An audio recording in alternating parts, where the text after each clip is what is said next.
2023 is coming to an end, and I watched 8 shows this year, and I'm about to rank them, and I am not including season 2s of any shows, so no Loki season 2 and no Invincible season 2. And coming in last place, we easily have Secret Invasion. I mean, this is a show that had so much potential, and the most frustrating thing about this is there are good actors in this, like Samuel L. Jackson, Ben Kingsley, Olivia Colman, not Ben Kingsley, but I meant Ben Mendelsohn. There it is, Kingsley Ben-Adir. Like, you have these great actors, but it's all comes together. Like, it all just feels so rushed in a way where it just, like, the first episode was actually, I think, pretty decent, and then it just felt flat, and everything just felt rushed. And it just all combines in, like, just this CGI monstrosity of a show that just doesn't work. The characters are just not super interesting.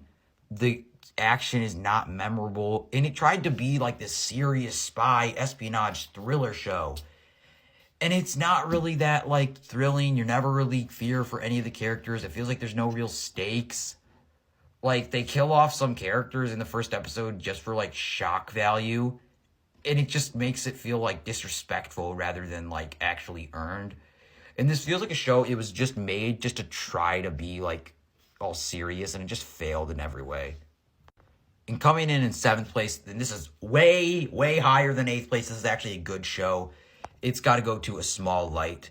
I mean, this is a show that was good, but just the subject matter, like, it was completely well made. The acting was fantastic, but the subject matter is just so depressing where it's like, it's not a fun show to watch.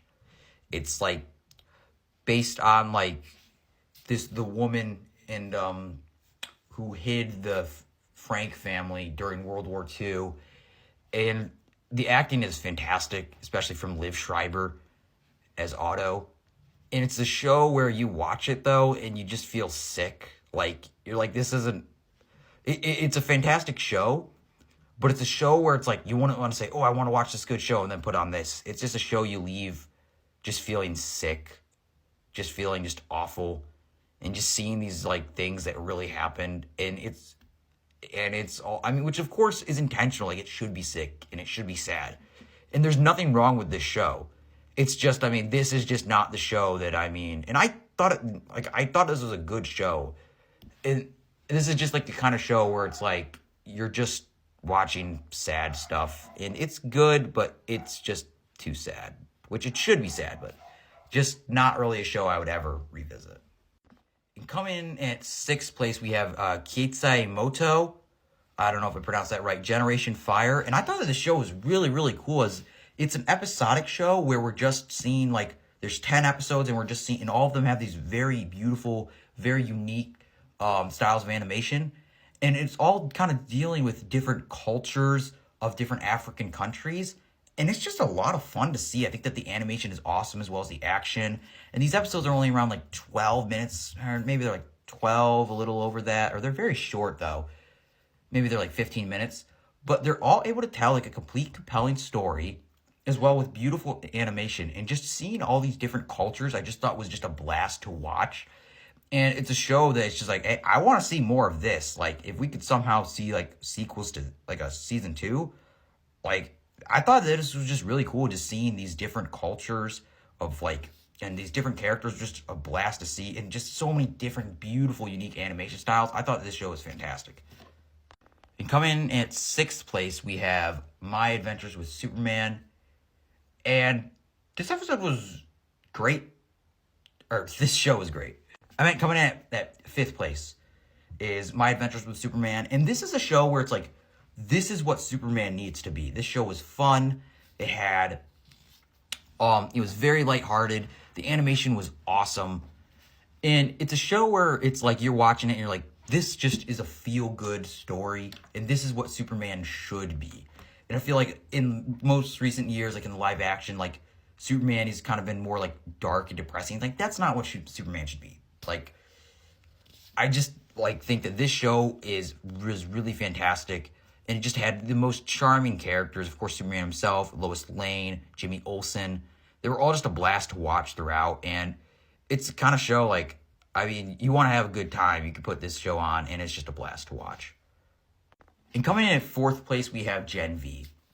I mean, I thought that the show was fantastic overall. And I honestly like, people are saying, oh, it's not even close to as good as The Boys. I would say it's just on par and just the same, at least for me. Because I thought that in this show, I think the characters were just way more likable. Like, I cared way more about, like, someone like, I might say that, I can't remember their names. Marie. I care way more about Marie personally. Like, I think she's way more charming and actually feels like a good person as opposed to a lot of the characters in The Boys. And even though I love The Boys, but like, I think that this show is just as fun, and it also kind of has like this great horror tone of like, you don't really know what's going on. You don't really know what's happening, who's behind this. And it's so, I think it works with great drama, and it's got that horror as well as this mystery. You're like, what is really going on here? As well as some fun cameos along the way. Yeah, this show was fantastic. And coming in third place, we have Swarm.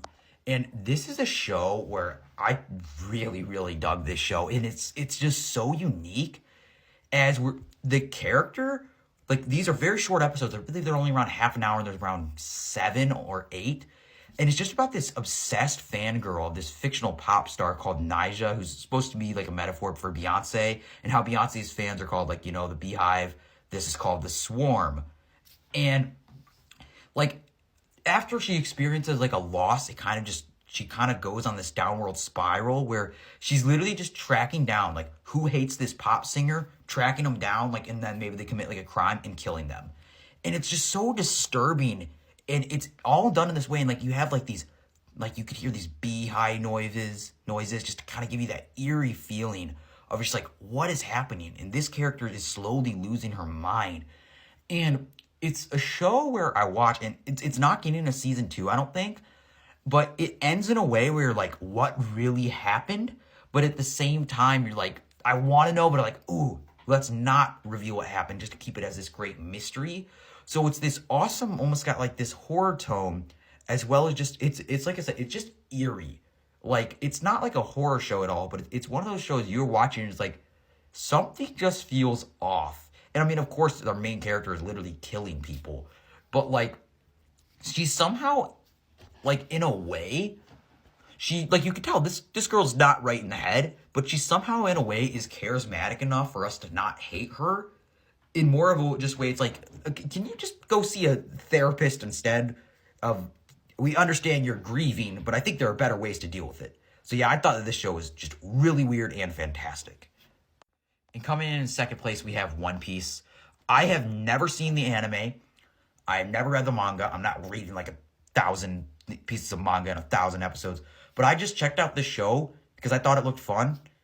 And it was a blast.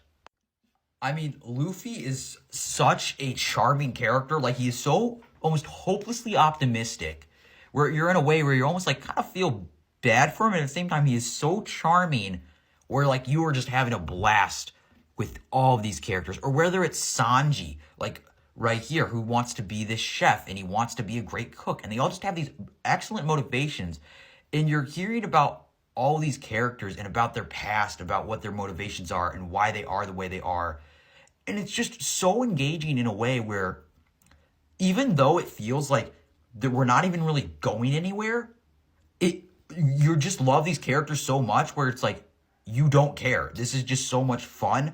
And of course, it's mixed with this pirate show, this awesome action. And it's just, these characters are just so much fun. You just want to keep learning about them and spending time with them. So yeah, I thought that the show was fantastic, especially for someone who knows nothing about the show or the manga.